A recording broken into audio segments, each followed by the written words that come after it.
Hi and Assalamualaikum. My name is Nur Nafisa Alia binti Nizam, SEC 23070043. And today I will be sharing the information I got from my interviewee. So, Wang Tingting is originally from China, a country recognized for its expanding role in global business and communication. As a nation where English is a foreign language, China has seen significant growth in English education over the last few decades. Wang Tingting is a second-year student currently studying accounting at University Kebangsaan Malaysia, demonstrating her exposure to an international environment where English is commonly used as a medium of instruction and communication. Her educational experience offers insight into how English plays a critical role in higher education and globalized learning. Alright, so um, before we start, I'm going to introduce myself. My name is Nur Nafisa Alia binti Nizam, and I'm a student from KPM Sri Iskandar, and I'm majoring in English communication. So, can you also tell me about your background? Yes. Hello. My name is Wang Tingting, and I'm from China. Right now I was studying my bachelor degree, and my major is accounting, and my university is University Kebangsaan Malaysia, and I'm a I'm a second year student. Okay, thank you. So, how's your Chinese New Year going on right now? It's really good here because in Malay, we have so many Chinese Malays staying here. So I was very enjoy the Chinese New Year here, and I went to the Kuala Lumpur and the pavilion. Yes, and I celebrated. That's good to know. Alright, so the first question, can we start now? Yeah. The first question, how and when was English first introduced in your country? I think it's about about more than 50 years ago, like the 1973. When that time the Chinese opened for the test of the student after the high school, and when that time the English was the one of the test major in China. So I think it's a time when English come to the China. Okay, so second question, what factors have influenced the development of English in your country over time?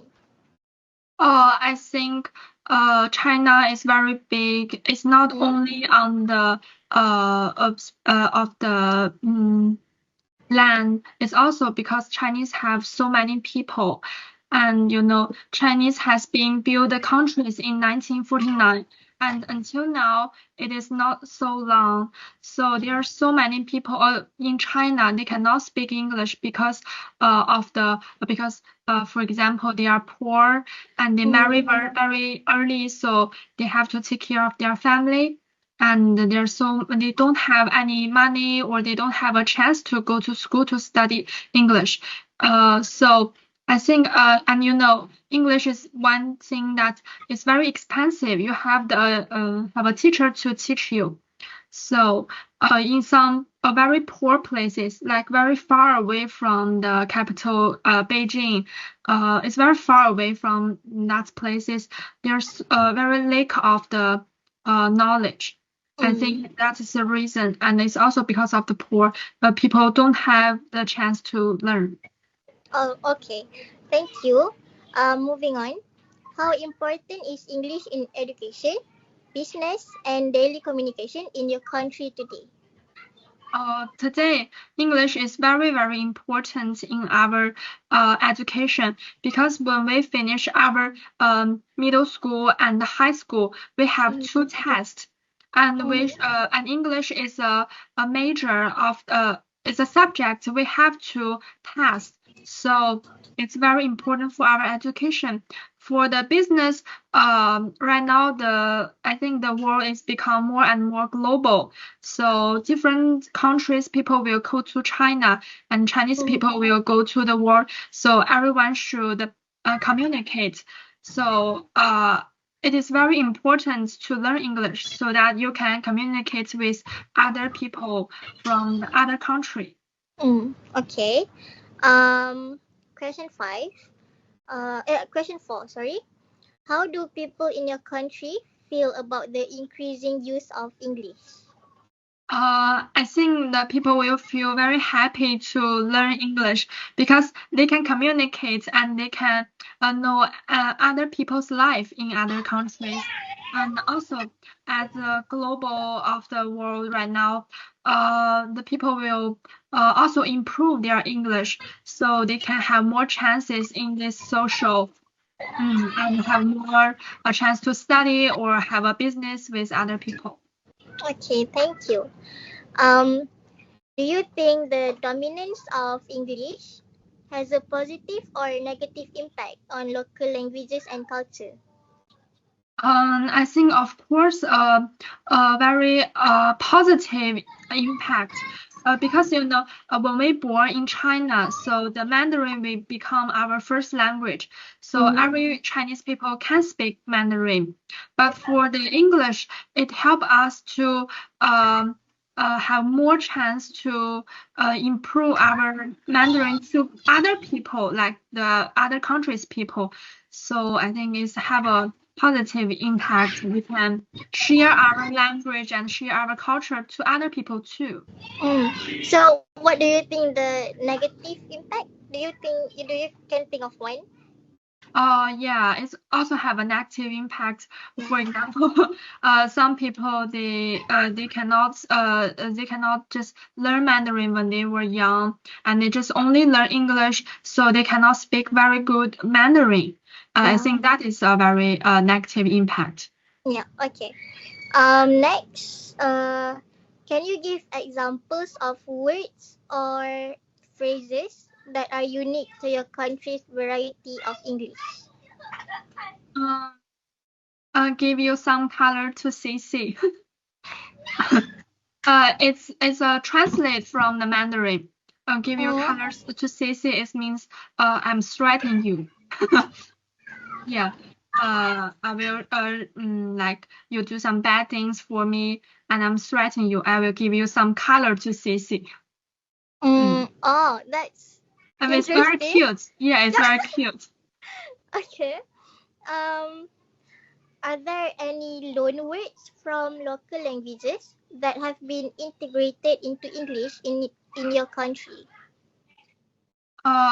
Yes, like some food, Chinese food is very famous, and I think a lot of food is from China.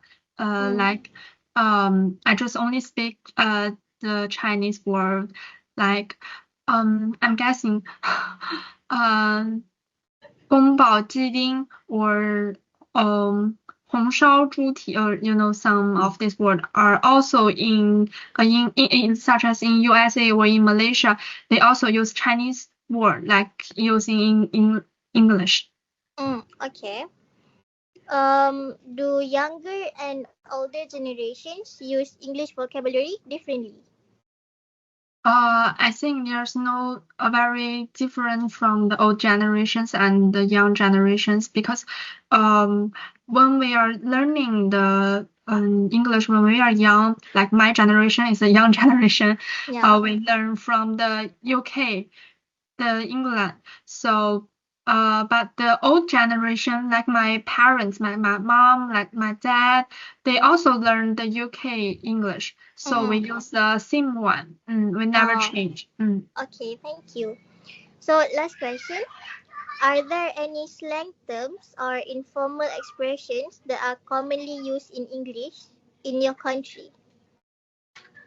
I think they will have, but I let me guess.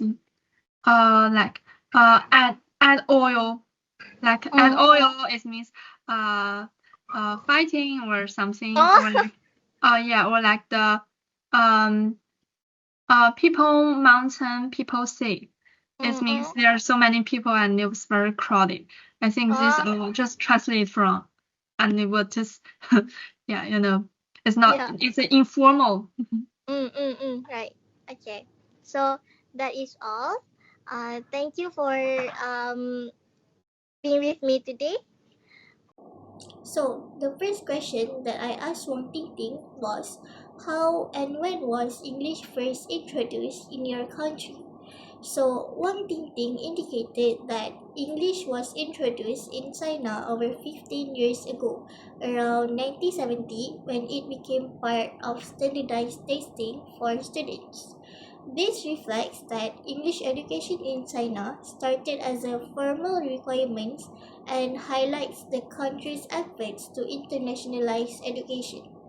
Her timeline may not be entirely accurate, as English education in China began earlier, but likely gained prominence around the time that she mentioned.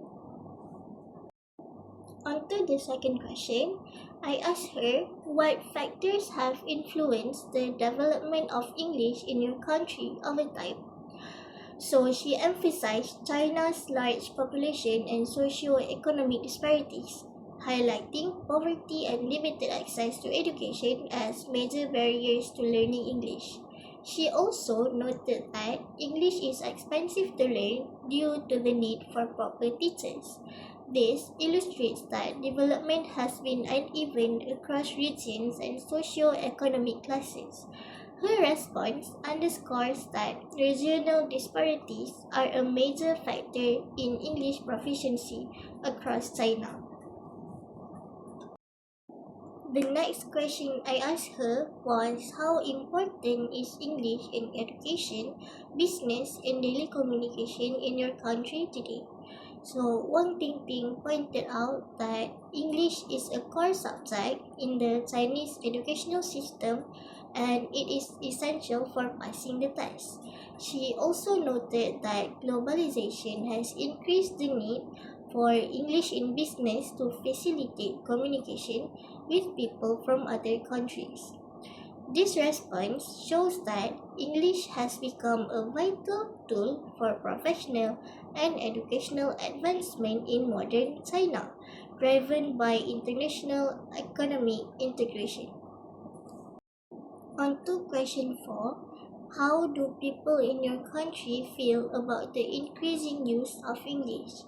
So, Wang Tingting expressed that people are generally positive about learning English because it allows them to connect with people from different countries and access more social and professional opportunities. This reflects that English is viewed as a means of upward mobility and a tool for broadening horizons in Chinese society. In the fifth question, I asked her, do you think the dominance of English has a positive or negative impact on local languages and culture? So, Wang Tingting highlighted both positive and negative impacts. On the positive side, English helps in sharing Chinese culture with others. On the negative side, it can lead to some people neglecting their native language, which is Mandarin, in favor of English. This shows an awareness of the cultural balance that must be maintained in the face of English growing influence. So, on to question 6, I asked her, can you give an example of words or phrases that are unique to your country's variety of English? So, Wang Tingting mentioned the phrase, I'll give you some color to see, which is a direct translation from Mandarin and it means I'm threatening you. This example illustrates how literal translations from Mandarin can create unique expressions in Chinese English. Question 7 was, are there any loanwords from local languages that have been integrated into English in your country? So, Wang Tingting referred to Chinese food names such as Gong Bao Jilin, which means Kung Pao chicken, that are used internationally, including in English. This highlights how Chinese cuisine has influenced English, contributing loanwords that have become common in global contexts. So, moving on to question 8, I asked her, do younger and older generations use English vocabulary differently? She mentioned that there is little difference between younger and older generations in China regarding the variety of English they use, as both generations were exposed to British English. This suggests that educational consistency in English instruction has maintained linguistic uniformity across generations. So the last question was, are there any slang terms or informal expressions that are commonly used in English in your country? So she provided examples such as add oil, meaning keep fighting, and people mountain, people sea, referring to a very crowded places. These expressions reflect the direct influence of Mandarin on Chinese English slang, often through literal translations that can seem informal or humorous to native English speakers. So, the conclusion that I got based on Wang Pingting's responses is the development and use of English in China reflect the country's broader social and economic changes. English was introduced as part of China's educational reforms and globalization efforts to modernize the country. Socioeconomic disparities have affected access to English learning, particularly in rural areas. However, English has become vital in education, business, and international communication, offering new opportunities for upward mobility. Despite its benefits, the growing emphasis on English can sometimes overshadow the use of Mandarin, particularly among younger learners. The integration of Chinese cultural expressions and cuisine into local English usage reflects a blending of traditional and modern influences. Overall, the evolution of English in China highlights the country's ongoing transformation in a globalized world. Thank you, and that is all from me. Hello, my name is Muhammad Helman bin Muhammad Zaki. My ID number is SEC23070030. For our interview on the role of English in multilingual societies, we had the opportunity to speak with Daniel Juma James, a 22 years old from Sudan, currently pursuing a degree in petroleum engineering at University Technology Petronas UTP. He has a strong academic background that complements his personal experience with language. With his first-hand experience growing up in a diverse linguistic environment, he provided valuable insights into how English was introduced, its significance in education and business, and its influence on local language. Mr. Daniel was the best choice for this interview because of his insightful and well-rounded responses. His background in a multilingual society allowed him to provide a clear understanding of how English was introduced, its role in education and business, and its impact on local languages. He also shared unique vocabulary and slang, giving us a deeper look into the country's English variety. His balanced perspective on both the benefits and challenges of English made his input valuable for our research. Okay. Okay. Okay. So hi, Daniel. Today we're gonna conduct an interview with you. It's for our variety of English subject. So can you introduce yourself, your background, and where you're from? My name is Daniel. I'm petroleum engineering major, and I come from Sudan, but I grew up in Uganda. Okay, sure. Okay, now let's proceed to our interview questions, Daniel. Okay. Okay. So how and when was English first introduced in your country? English was first introduced in my country when the colonizers came, and when they came into the country, then after they left, it was integrated mostly into the society. But it mostly came when the colonizers came, so that's how they communicated uh, with with the locals. Okay, okay. And what factors have influenced the development of English in your country over time? I feel like it's mostly just because of like I said, when the colonizers came and they introduced English into the country. Slowly, as when we got our independence, because most of the people there could speak English. And also another problem is there's so many tribes in my country, so we all speak different languages. So like English is like common ground, and it like kind of helped everyone understand each other better. Okay. And for the next question, how important is English in education, business, and daily communication in your country today? I mean, English is important in all aspects because it's like the universal language now. So in education, it helps like so you learn everything in the same language and syllabus like as almost everyone in the world. So like you won't have like too much variety and stuff. Also in business, it's much easier to conduct business with people from outside and stuff, so you can communicate with them easy. So yeah, that's how it's been helpful. Okay. And the fourth question is, how do people in your country feel about the increasing use of English? um I don't think they feel bad or anything. I feel like they feel like it's important because most of the parents there push their children to like learn English and stuff and do better at English because they know like if the children are able to speak English, then the children will have like better opportunities in the future. So yes. Okay, okay, I see. Okay, moving on to our next question. Do you think the dominance of English has a positive or negative impact on local languages and cultures? I think it's a bit of both because I feel like the more integration of English in local countries and stuff, it will start to because I mean most of the kids they grow up and they only speak English and they can't speak their local languages. So I mean, like for me, like me, not speak English, but speaking my local language is kind of hard. So I feel like it's also bad there in that sense. But it's also good that it helps you communicate with everyone around the world. So that's really good. Okay. And then, okay, for this question, it's quite interesting.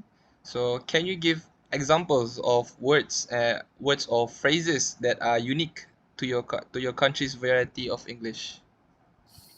I mean, I don't think it's like unique per se, but I just feel like the way we use it and the context of the words that we use. Some of the words I could say, like munch, I guess to mean eat, and maybe like sky to mean like drink. If you want to drink something, like you say, like, let me Yeah, sky. okay. If you want to eat something, you say I'm gonna go munch or something like that. So yeah, just we just use different words for different contexts. That's it. Okay, okay. Thank you. And moving on. This question is also interesting. Are there any loan words from local languages that have been integrated into English in your country? Um, I don't think like it's been integrated, but we do mix up sometimes like the local language and the English together. So I mean, if you're not from the country, then it's gonna be hard to understand like what we're trying to say. But then it's mostly just we connect like one word from our local language and one word from English. Then we put it together and we try to form a sentence. So that's how we do it. But it's not like per se like anything we add to the English language. We're just borrowing from two different languages. That's it. Okay, okay, thank you. Okay, for the next question. Do younger and older generation use English vocabulary differently? Definitely yes, because I feel like the younger generation now we I think we're making up our own lingo for English and stuff. Most of the Okay, old people they cannot understand some of the stuff we'll be saying, so I feel like it's different.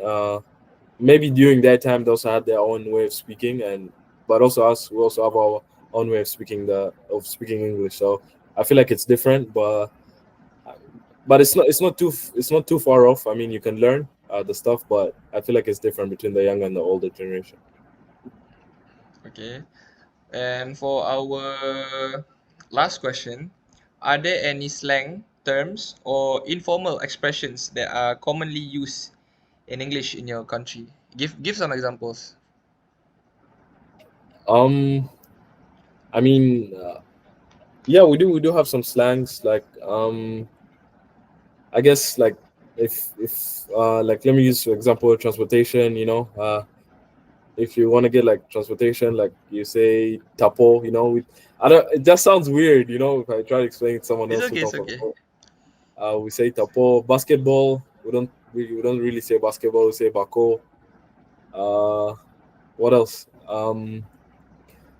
I mean, I guess PlayStation. We don't say PlayStation. We say like pasa. It sounds so funny when I say like this, but it's just like few words like that comes to mind, I guess. Okay. Okay. That's so cool to hear. So that's all questions for our interview today. So thank Okay. you, Daniel, for doing this interview with me today. So thank you very much. Okay. Welcome. Thank you, Daniel. Bye. Welcome. See you. Have a Bye. See you. For the first analysis, how and when was English first introduced in your country? Mr. Daniel explains that English was introduced during colonization when foreign powers arrived and used the language as a means of communication with the local people. He highlights that even after the colonizers left, English remained a significant part of society, eventually becoming widely integrated into various aspects of life. This response reflects the historical reality of many post-colonial nations where English was initially imposed but later adapted by the local population. His answer also emphasizes the long-lasting influence of colonial rule on language use, demonstrating how English remained relevant beyond its original purpose. For the second question analysis, what factors have influenced the development of English in your country over time? He identifies two key factors that shape the development of English: colonial influence and linguistic diversity. The colonial impact ensured that English remained a crucial language even after independence, especially in formal settings such as education and government. Additionally, due to the presence of many different tribes speaking various languages, English became a common ground for communication. This suggests that the necessity of a shared language in multilingual society contributed to the continued use and expansion of English, reinforcing its role in national unity and modern communication. And for the last analysis question from aspect 1, how important is English in education, business, and daily communication in your country today? Mr. Daniel highlights that English is crucial in all three areas. In education, it, it is the primary language of instruction, ensuring that students are learning in a globally recognized system that aligns with international academic standards.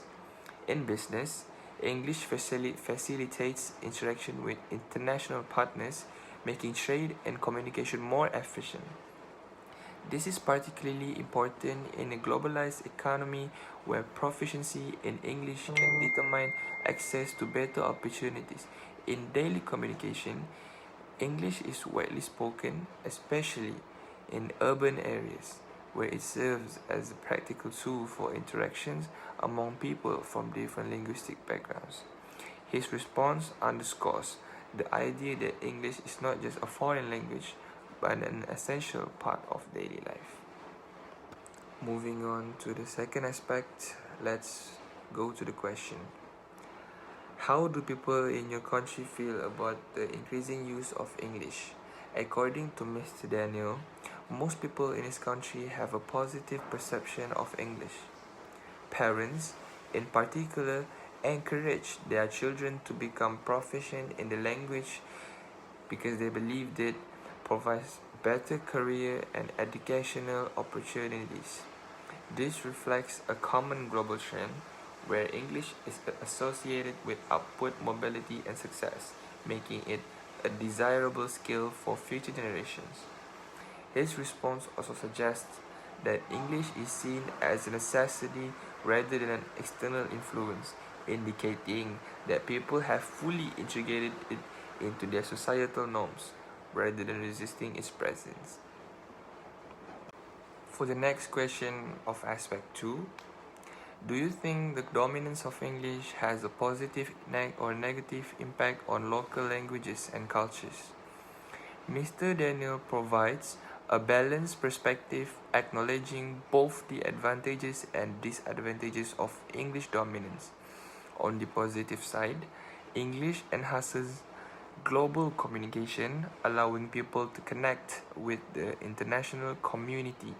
However, he also notes that younger generation often struggle to speak their native languages fluently, which indicates a decline in traditional linguistic heritage. His response highlights a common concern about language shift due to globalization, where English replaces native languages in many aspects of life, leading to cultural and linguistic loss. That insight reinforces the idea that while English is beneficial, its widespread use comes at the cost of diminishing local languages.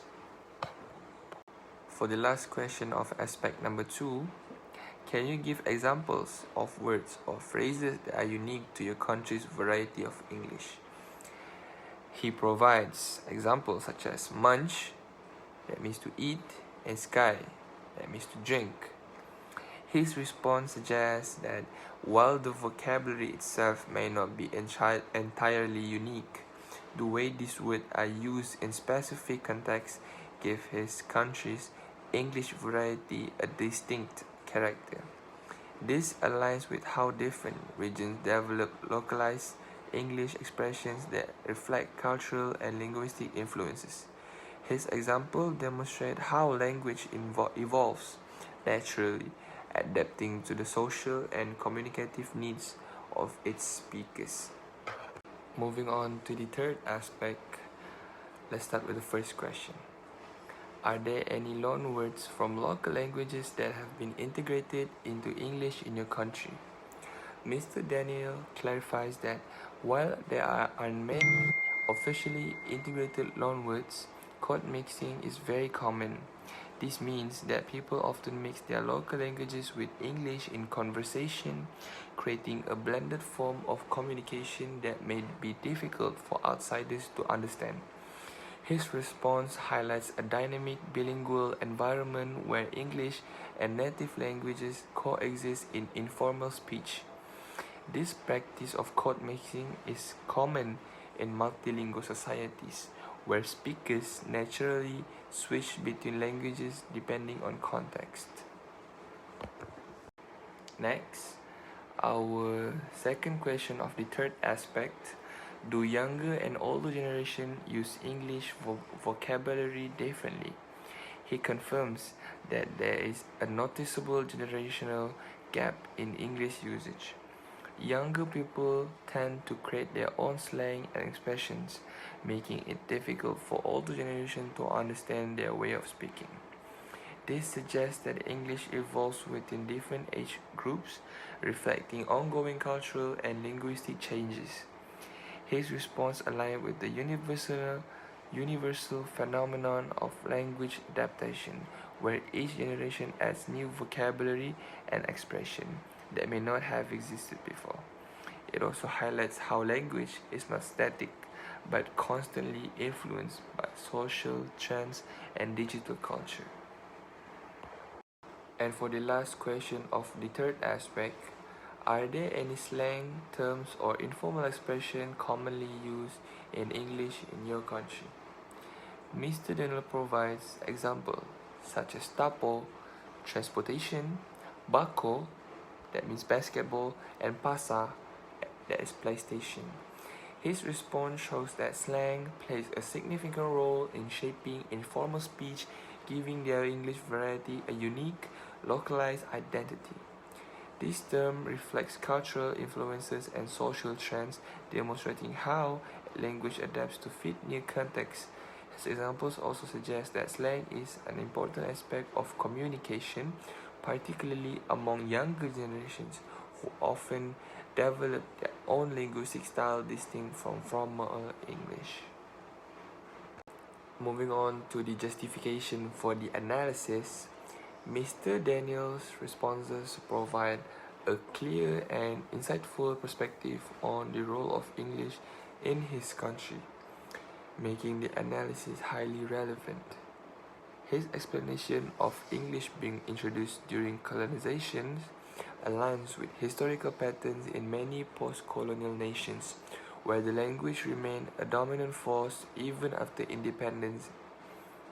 His emphasis on linguistic diversity as a key factor in the development of English highlights how the language serves as a unifying tool in a multilingual society, allowing people from different ethnic backgrounds to communicate effectively. Additionally, his discussion on the importance of English in education, business, and daily life reinforces its role as a crucial skill for economic and academic success. His insight reflects a real world scenarios where English is often seen as a bridge to global opportunities, leading to its widespread acceptance in society. Furthermore, Mr. Daniels' responses shed light on both the positive and negative impacts of English. While he acknowledges its benefit in facilitating international communication and providing better career prospects, he also highlights concern about the decline of native language proficiency among younger generations. His examples of unique vocabulary and slang terms demonstrate how English evolves within a local cultural context, shaping a distinct variety of English influenced by native languages. The generational differences in English usage further support the idea that language is constantly evolving, adapting to new social and cultural trends. His mention of code missing instead of formal loanwords illustrate the dynamic bilingual environment in his country, where English interacts fluidly with local languages. Overall, his balanced and well-articulated responses validate the analysis, providing a strong foundation for understanding the complexities of English in a multilingual society.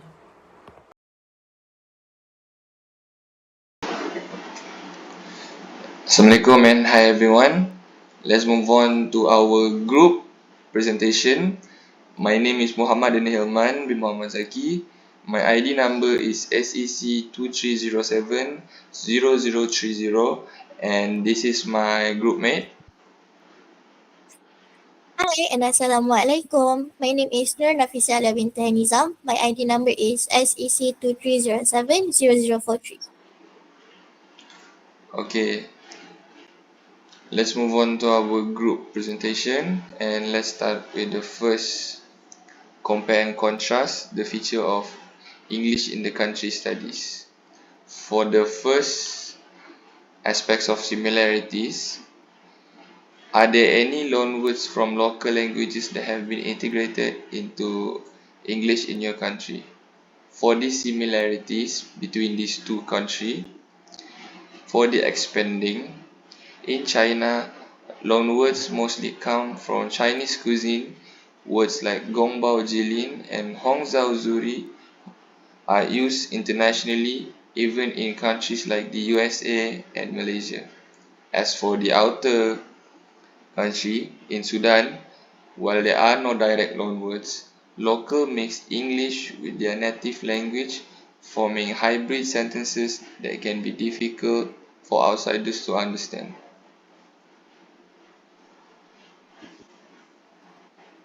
Okay, so for the question, this is the differences between the expanding countries and the outer countries. So the expanding countries, which is China, has direct loanwords from Mandarin that have been adapted into English, especially in the food category, like Gongbao Jilin and Hongqiao Zuri.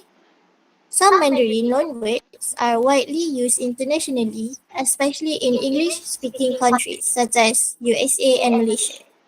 So the outer country, which is Sudan, Sudan does not have direct loanwords in English. Instead, people mix local language with English in speech, creating hybrid sentences that outsiders may find difficult to understand. The mixed use of local language and English is more of a regional practice, not something that has been adapted into global English. Next question. The next, compare and contrast. Let's start with the similarity first. The question is, do younger and older generation use English vocabulary differently? The similarities between these two countries are, for the expanding one, Wang Tingting mentions that both generations learns British English, but there might still be some evolving usage. As for the outer country, Mr. Daniel explicitly states that younger people create their own lingo and slang, making it hard for older generations to understand.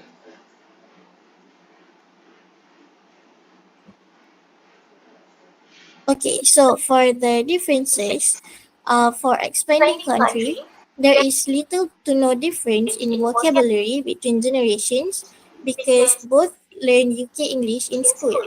While for outer country, there is a clear difference. Younger people invent new slang that older people often struggle to understand. And for the third question of the compare and contrast, are there any slang, terms, or informal expressions that are commonly used in your country? The similarities are, as for the expanding country, in China, English includes many direct translation from Mandarin. Both countries have developed their own set of English expressions that are not commonly found in standard English. Chinese English includes phrases like people mountain, people sea.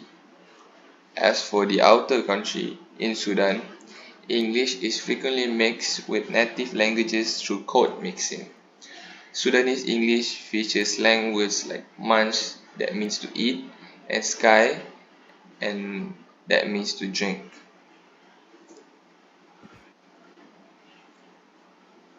As for the differences, for the expanding, Chinese English often includes direct translation from Mandarin, such as I'll give you some color to see, meaning I'm threatening you. These expressions reflect the influence of Mandarin grammar and idioms on English usage.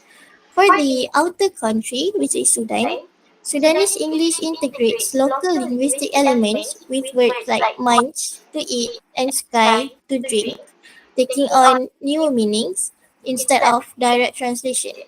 Sudanese English adopts English words but modifies their meanings to fit cultural contexts.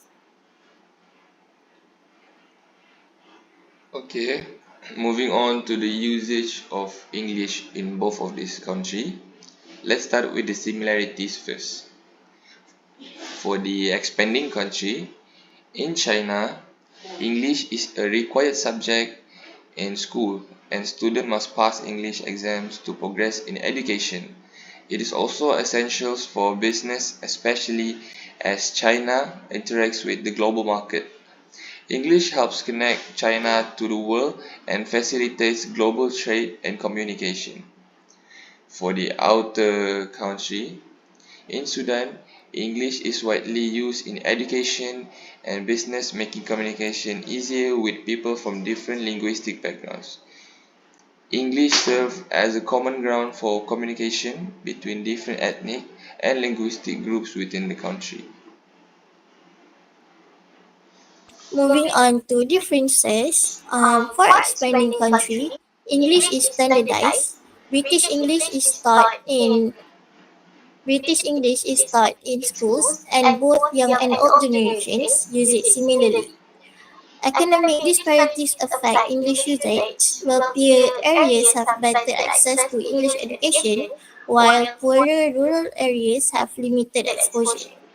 For outer, In Sudan, English is informally evolving with younger generations creating their own slang and variations that older people struggle to understand. Socioeconomic factors are not emphasized. Instead, the focus is on how English adapts through daily communication and slang. Okay, moving on to the last part, the summary and reflection. Let's start with summary first. The comparison between English usage in Sudan and China reveals both unique differences and shared characteristics. In both countries, English plays a vital role in education, business, and international communication, helping individuals access global opportunities. English is also influenced by local language. China incorporates direct translations from Mandarin, while Sudanese English blends with native language through code mixing. Additionally, younger generations in both countries modify English vocabulary and expressions, with China adopting translated phrases like add oil, keep going, and Sudan developing slang such as tempo, transportation. However, while China follows a structured and standardized approach, teaching British English uniformly across generations, Sudanese English is more fluid and informal, constantly evolving through everyday interactions and cultural adaptation. Furthermore, economic status strongly affects English proficiency in China, whereas in Sudan, English is a unifying language between diverse ethnic groups rather than being tied to wealth or education level. So, this comparison highlights how English is not a fixed language but an adaptable tool shaped by cultural, historical, and social influences. In China, English is seen as a formal asset for economic and academic success, though concerns exist about its impact on Mandarin proficiency. In Sudan, English is more integrated into daily life, evolving naturally through slang and informal speech. This insight reinforced the idea that language is dynamic and constantly evolving, whether it follows strict standardization or adapts fully adapts fluidly to cultural needs. Ultimately, studying English variations worldwide helped us appreciate how globalization influences language while also posing challenges to linguistic diversity and native language preservation. So that's all from us. That's all for the group presentation. Yeah, Thank you and have a good day. thank you. Assalamualaikum. Have a good day. Waalaikumsalam.